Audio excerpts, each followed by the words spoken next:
क्या वीआईपी नेता मुकेश सहनी की मंत्री की कुर्सी जाने वाली है? जी हां, आजकल राजनीतिक गलियारों में ये चर्चा जोर शोर से चल रही है। इस चर्चा का कारण है बीजेपी के कड़े तेवर, जिससे मुकेश सहनी की कुर्सी पर आंच आती दिख रही है। ऐसी चर्चा हो रही है कि यूपी चुनाव के बाद मुकेश सहनी की कुर्सी छिन सकती है। दरअसल ये वीआईपी नेता मुकेश सहनी इधर लगातार सहयोगी दल भाजपा के खिलाफ बयान दे रहे थे। हद तो तब हो गई जब उन्होंने उत्तर प्रदेश विधानसभा चुनाव में न केवल अपने उम्मीदवारों को खड़ा किया, बल्कि बाकायदा इश्तेहार देकर लोगों से भाजपा को वोट न देने की अपील की। बता दें, वीआईपी नेता मुकेश सहनी बिहार में पशुपालन और मत्स्य विकास विभाग के मंत्री हैं, लेकिन इधर लगातार वो एनडीए के खिलाफ बयानबाजी कर रहे हैं। यूपी चुनाव के पहले वो विभाग के पदाधिकारियों और एनडीए के नेताओं पर उन्हें इग्नोर करने का आरोप लगा चुके हैं।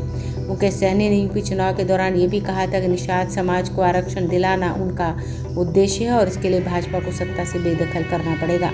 उत्तर प्रदेश विधानसभा चुनाव में मुकेश सहनी के मुखर विरोध और बार बार हमले से भाजपा पशुपेश में है। मुकेश सहनी की पार्टी वीआईपी उत्तर प्रदेश विधानसभा चुनाव में लोगों से अपील कर रही है कि भाजपा को वोट ना दे। विभिन्न समाचार पत्रों में विज्ञापन देकर मुकेश सहनी ने कमल छाप पर वोट नहीं डालने की अपील की।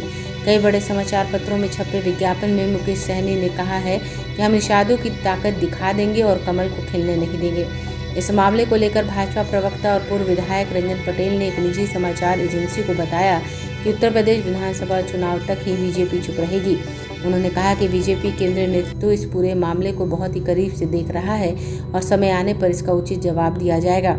उन्होंने कहा कि वीआईपी एनडीए का हिस्सा है और कोई भी घटक गठबंधन के खिलाफ बात करे तो बर्दाश्त नहीं किया जाएगा। यदि सूत्रों की माने तो भाजपा के अंदर यह बात चल रही है, या तो मुकेश सहनी को यूपी चुनाव के बाद मंत्रिमंडल से बाहर का रास्ता दिखा दिया जाए या फिर विधान पार्षद के रूप में उनकी अगली बार मौका नहीं दिया जाए। ऐसी चर्चा हो रही है कि अपनी पार्टी के 3 एमएलए का भरोसा खोने के कारण मुकेश सहनी अनर्गल प्रलाप कर रहे हैं और इसी बहाने वह भाजपा पर दबाव डालने के लिए उसके खिलाफ बयान दे रहे हैं।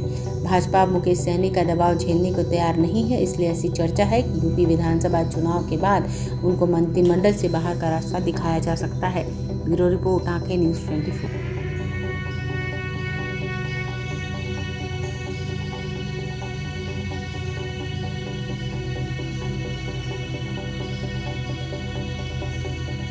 अगर अब तक आपने हमारा चैनल सब्सक्राइब नहीं किया है तो जल्द से जल्द उसे सब्सक्राइब कर ले और तमाम खबरों के लिए देखते रहें आंखें न्यूज़ 24, नज़र हर खबर पर। क्या आप पत्रकारिता के क्षेत्र में अपना कैरियर बनाना चाहते हैं?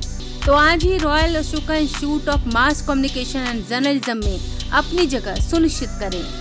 आर्यभट्ट ज्ञान विश्वविद्यालय पटना से मान्यता प्राप्त 100% प्लेसमेंट के साथ royal Ashoka Institute of Mass Communication and journalism नामांकन जारी है। हमारा पता है DS/16 गायत्री मंदिर के समीप, कंकड़ बाग, पटना 8,20,000। आप हमें संपर्क भी कर सकते हैं। हमारा मोबाइल नंबर है 9955456126।